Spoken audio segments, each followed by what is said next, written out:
mosca.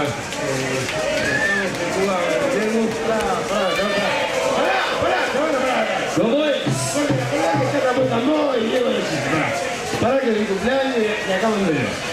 Y otra cosa. No, te digo de verdad, que se enoje la puerta, ¿eh?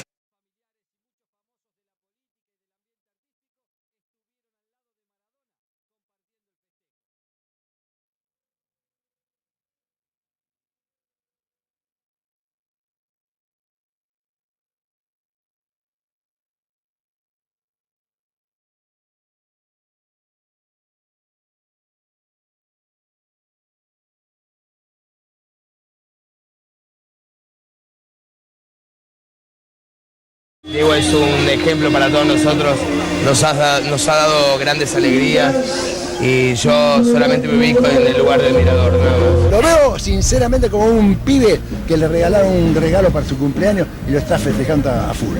Que tenga paz y que pueda vivir los próximos 40 años que le quedan seguramente preocupándose por él más que por los demás. ¿Contento, Diego? Contentísimo.